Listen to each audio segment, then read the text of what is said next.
Are you ready to invest in yourself today? Welcome to the WealthBuilders Podcast, where investment leader Billy Epperhart teaches you how to build wealth through applied biblical wisdom. Scripture says in Deuteronomy 8:18, "Remember the Lord, your God, for it is He who gives you the ability to produce wealth." At WealthBuilders, our goal is to teach you how to build wealth through applied biblical wisdom in your finances, your business, and your investments. So I just want to talk about some things, try to put some words to some things to help you know, for example, how I think a little bit about what we should be doing. Now, the sad thing about this is I share these with you. I don't do these all right myself. So I have to continue work on myself and improve and get better at what I do. We all do. So if you were to ask me, for example, what your role is, and I'm talking to managers and up, I think, and we talk about leadership. Leadership is this kind of word that everybody throws out there, but it really hasn't been defined sometimes in a way that it should be. And so everybody, if we're not careful, most of us have different concepts of what leadership is. So number one is you take on as a leader, one of the things you do, not the only thing, but one of the things you do is you take on the role of being a conductor. And what I mean by that, and I've written down a few things here for me just to read off to you, you're really setting your department's course, and you want to do that so that you are clarifying the expectations, you're clarifying the direction of where you feel like that you're going together. And always remember, when you're conducting, there's two things that you're always conducting. Now, are there other kind of, the mortar that's between the bricks of things you got to do? Sure. But if we're really talking about the bricks you're trying to put up, the real bricks of what you want to build and what you want to lead is, remember, there's two things that have to be accomplished. Number one, people have to be led. So what that means is people, when you're a conductor, you're not just conducting the work that needs to be done, but you're also leading the people that need to do the work. So the two things that a conductor does in the context of this is that you have to direct the work that needs to be done, and you have to lead the people to do the work. And so there's always two things. It's people and it's work. And so it's like a conductor.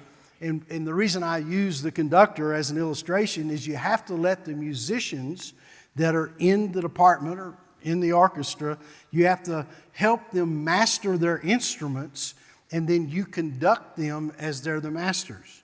Now, what I mean by that is what you're trying to do here is get the best out of your people, which I'll talk about in another one here in a second. At the same time, you've got to get the work done. So I just want to say this. This is going to be a hard statement, but I want to say it because I want to make a point with it. You never sacrifice people for the work. The only time you do that where people, for example, somebody says, well, when is there ever a time that somebody may get sacrificed? Well, what we just heard about, I know this is not a good illustration, but it's a graphic illustration. What we just heard about the horrible school shooting in Uvalde, Texas, and you talk about sacrifice, somebody's got to go in and stop the shooter, right? Because people are already being killed. And so in that instance, you got to go get the job done regardless of what's happening. In other words, that the work has to get done, or you have to take care of it, as it were. But for the most part, except for like really extreme emergencies, what you want to do is, number one, people need to be led, so you want to take care of the people. Now, sometimes that means people have to be repositioned, because remember, you're leaders in here, right? So you're leaders, so I'm sharing with you in working with people. So sometimes someone, maybe they need to work on their instrument a little more, so you may position them in some other place. Sometimes it might even be in another department. However, the point of that is that you want to be careful that you don't sacrifice the people. At the same time, you have to be a conductor and make sure that the work gets done. So you've got those two things that you need to work on. Now, here's just a couple of things that I want to give you quickly under this one, under conductor. Number one, you do need to have a vision that's in your department, but that's actually needs to line up with the vision from our founder, right? Andrew Womack. And then it needs to go through and be in alignment with whoever and whatever your upline is and what you're doing. And then secondly, with your department or with your group, you need to identify what your targets are. In other words, what is it that your department or group needs to accomplish and should accomplish? And then this next one is one I think I have to work on all the time. I miss it, and I do my best to bring myself back. And I think this next one, number 3, this is all under being a conductor, is that you have to focus on systematic growth. And when I talk about systematic growth, I'm talking about both of those areas. So you have to focus on systematic growth, creating that environment where things will grow. Not only the work that needs to get done, the results are growing, but also your people are growing. So create an environment as a conductor for systematic growth. And then this one is one I think that we all need help on all the time. And that is, when we talk about being a conductor, you have to remain agile, or you have to remain nimble, or you have to be able to pivot and change and deal with issues that arise. Many times those are people challenges, but some of the time it's work challenges, things that need to get done. So as a conductor, you need to remain agile. You need to be able to pivot. You need to be able to read the room. And I always jokingly say we do our best, right? We do our best to stay with the agenda, right? Until something might disrupt the agenda, and you got to be agile and go there. Now, you can't surrender every meeting to that, but some meetings are that way. It's like Mike Tyson said, right? You always have a plan for the fight you're going to get in until somebody punches you in the mouth, right? So the point of that is you have to remain agile as a leader in what you do. So number 1 is a conductor. Number 2 is a coach. And one of the things that I want to say to you here, that in your departments and what you're over, some of you are over many departments because you're at the executive director level, but in your departments, you're not just the chief leader, but you should also be the chief mentor. And so part of the role here is learning to develop people, and really a lot of your time needs to be there. So let me say this about mentoring. You cannot, and I mentioned this the very first time that I taught in here, in this meeting, this leadership meeting, is that when mentoring can never happen properly without listening. So never try to start mentoring someone that you first of all haven't heard and observed. And I see this mistake made all the time. We make assumptions of what somebody may need in their life when the real truth of the matter, we haven't really heard them.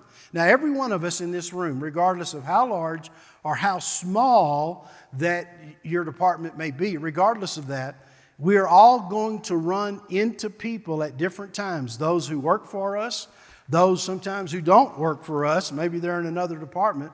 We're always, when you have an organization, I looked inside of Paycom today for the very first time. I appreciate Audrey and Tom and those guys helping me, and I met with the Paycom team. We have 700, this is an accurate number in Paycom this morning.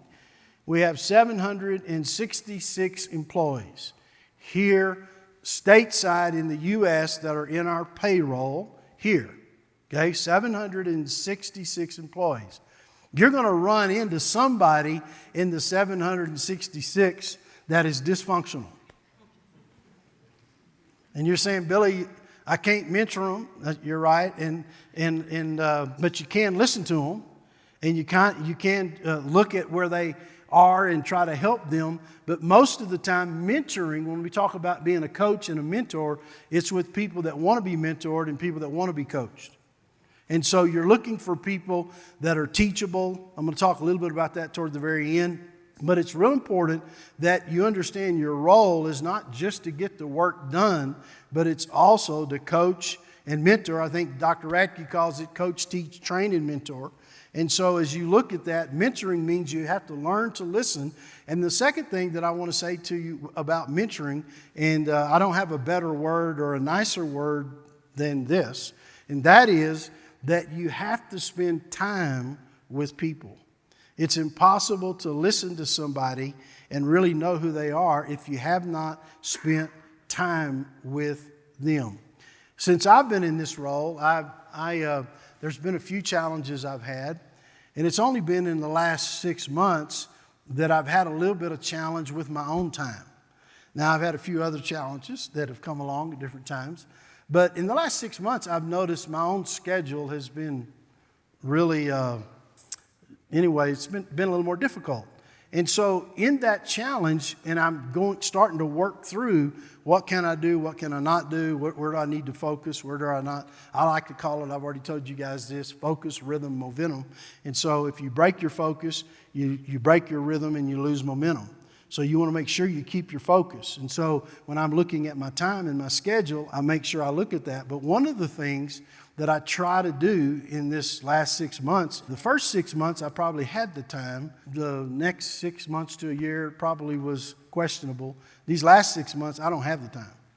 And so what's happened is then you have to make the time and find the time, and it has to be about focus. That I call it this way: you have to learn with your time to major, don't major in minors, major in majors. And so when you do that with your time, one of the things of that time is that coaching and mentoring that you spend with the key people in your life. Now let me say this to you, it's going to be a little challenging. I have to remind myself of this too. Don't just spend time with people you like to be with. And that's what we all have a tendency to do.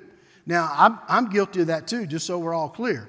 But the truth is if you're leading a team, you have to spend time with the members on the team, whoever. There's going to be some you like better than others. That's kind of a natural human instinct. However, it doesn't mean you necessarily have to spend all your time just in one place, because there are people that can be brought up, they can be coached, they can be elevated, they can get to other areas in their life. One of the little quote things I wrote down here was actually a sentence for myself. When you're in this role of mentoring and you're leading somebody, you extract information. I wrote this down. You extract information on how projects are progressing, and you gain insight into what your direct reports are actually doing. But this is a key, this one. But you also begin to learn how your direct reports approach tasks and interpret plans. In other words, it's not just, listen, as a leader, it's not just what somebody thinks, it's how they think. And as a leader, understanding how somebody thinks really helps you in communicating. Because remember, true communication, I said this to you last time, true communication is not what I say. True communication is what the other person perceives me as saying. So one of the things that I like to do when I'm communicating, not necessarily a directive, even though I'll use it with a directive, but when I'm just trying to get a point across, sometimes I'll say, tell me what that means to you, what I just said. Tell me what that means to you. And if I do that, sometimes I find out they didn't hear a thing I said. And then other times, so I got to work on my communication. Other times, they heard the majority of what I said, so it lets me know they're getting it. So I want to read it to you one more time. As a leader here in these roles, you extract information on how projects are progressing, and you gain insight on how your direct reports are doing and accomplishing their tasks. But what you really want to find out is how those direct reports are approaching their tasks and how they're interpreting their plans. So it's how they think. It's how they're approaching what they're doing. Real mentoring cannot happen by just telling people what. It starts with what, but you have to progress the how. We hope you learned something of lasting value today from this Wealth Builders podcast. If you'd like any tools, teachings, or resources mentioned in the podcast, you'll find them online at wealthbuilders.org. Wealth Builders exist to teach you how to build wealth through applied biblical wisdom in your finances, your business, and your investments. Wealth Builders is a nonprofit organization. We depend on your donations to keep this podcast running. Please consider donating to us on wealthbuilders.org.